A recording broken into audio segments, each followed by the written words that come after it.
RAD is the newest game from seasoned developers Double Fine Studios, the same people that brought much acclaimed titles such as Psychonauts, Grim Fandango, and many others. RAD is a bit different from anything else they've ever made. RAD is a roguelite game, but one like I've never seen before. Sure, we've had roguelites where the levels, enemies, power-ups, and items are all randomly generated, where no two levels are ever the same, but RAD does some incredible stuff with how dynamic these random combination of elements can get. But before we get into that, what exactly is RAD and why should you care? Let's start with the story. RAD sets place in a post-apocalyptic world. Yes, there's been two post-apocalypses. You play as one of the many children from a closed-off society living in the middle of a barren wasteland filled with dangerous mutant monsters. Your job? To heal the horribly mutated land outside of the oasis by destroying mutants and literally transforming the ground you walk on. The music in this game is pretty great. Some synth beats that will bore into your head, and if you spend some time with this game, I will guarantee that you'll keep humming them later on. RAD has a very trippy 80s-like visual style. The character models are great. The mutants you fight look like something you would find on a toy shelf or a campy 80s monster film. The level design is very unique, especially the expansive vistas. You wouldn't think of something like that in a game where the cameras mostly lock in an isometric view, but there are lots of angles that give you great views of almost the entire map. Unfortunately, the game doesn't run that well.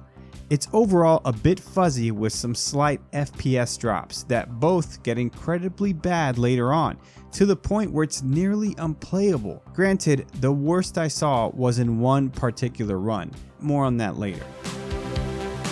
The gameplay in RAD is pretty simple. Kill mutants by hitting them with your bat. Jump and run through levels to defeat bosses, all the while collecting currency to purchase abilities and items to heal you. The combat is solid and a lot of fun. But where it gets interesting is the level up system. When you defeat certain amount of enemies, you gain one of two different types of mutant abilities. One type gives you a passive, physically hidden ability, and one that not only gives you an ability, but also physically changes your character. The transformations are by far the coolest aspect of this game. Not only do some of them look absolutely amazing, but they change everything about the way that you approach enemies and even move throughout the levels. It's a lot of fun experimenting with different abilities and see which one combine well with others. One of the downsides of this, however, is that some of these abilities seem way more useful than others, and due to its RNG nature, you might just get a set of stinkers. Another is that there's very little options to change this later on. There's some shrines that you can change one of the three transformative abilities, but it just changes to another random transformation. The other problem I had with this game is its difficulty. Yes, I understand, it's a roguelite, and a lot of these are meant to be tougher games, as I've played a lot of roguelites. Also, yes, obligatory get good, right?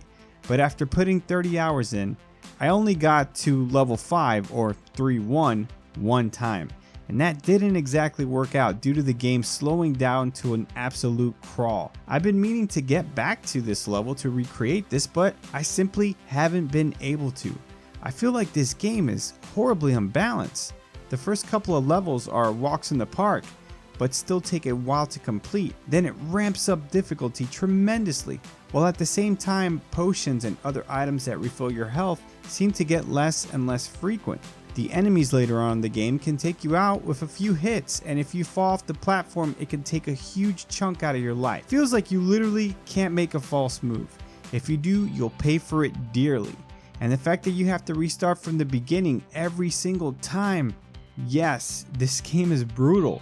It really could have used some options for difficulty. I feel like a lot of these issues can be fixed with some simple patches, so I will be updating the score of this review if Double Fine patches this stuff in the near future.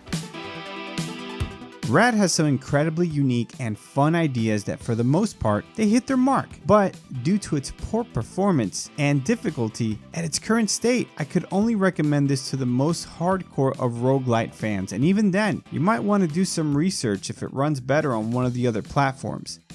I give RAD a 6 out of 10. The good, the overall art style and presentation of this game is just oozing with flavor and just coolness. And the transformations are a lot of fun to play with. The gripes, the difficulty doesn't seem balanced at all, and the performance issues are pretty bad. And this. Wow, it's a mutant! Time for me to level up! Mutation. Whoa! Gnarly! Hey, thanks so much for watching this review. I really hope that you enjoyed it. What did you think of RAD? What did you think of this review? Let me know below and let's start a conversation. My name is Andrew, this is Think Game Talk, and until next time, later.